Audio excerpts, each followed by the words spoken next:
Assalamualaikum warahmatullahi wabarakatuh. Saya Gi Firmanto dari 12 Aku Teknik 1 ingin menjelaskan materi tentang perlindungan dan penegakan hukum di Indonesia.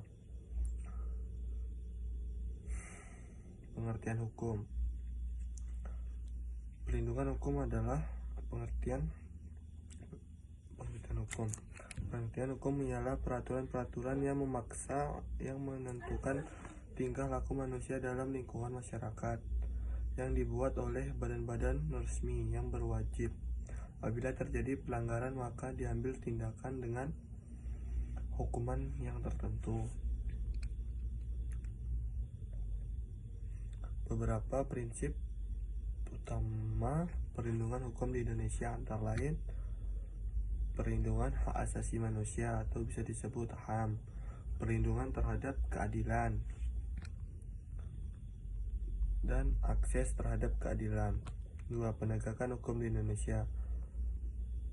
Penegakan hukum adalah proses implementasi hukum secara konsisten dan efektif agar hukum dapat berjalan sesuai dengan tujuan yang diinginkan, yakni mewujudkan keadilan, ketertiban, dan kesejahteraan. Yakni ada sistem peradilan, yakni penegakan hukum dilakukan oleh peradilan yang terdiri dari peradilan umum, peradilan agama, peradilan tata usaha negara, dan peradilan militer. Yang kedua ada kepolisian, yakni Polri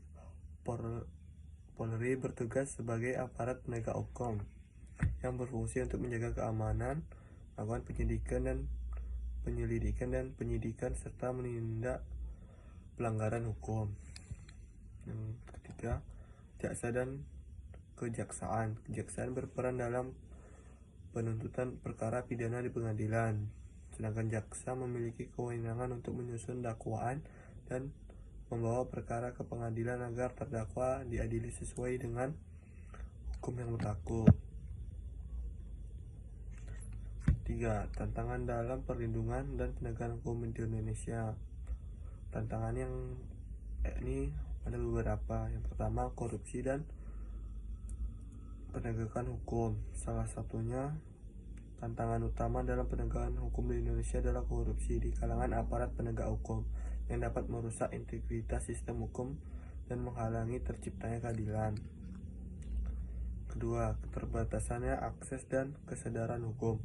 Masih banyak warga di Indonesia ini, terutama di daerah-daerah terpencil, yang belum memiliki akses yang cukup terhadap sistem peradilan. Yang ketiga, ketimpangan sosial dan ekonomi. Ketimpangan sosial dan ekonomi juga dapat mempengaruhi perlindungan hukum, di mana orang-orang dengan akses ekonomi lebih besar seringkali mendapatkan perlakuan yang berbeda dibandingkan dengan mereka yang kurang mampu. Kesimpulan dari materi ini adalah perlindungan dan penegakan hukum di Indonesia harus diperkuat melalui transparansi, akuntabilitas, dan pemberantasan praktik-praktik yang dapat merusakkan sistem negara.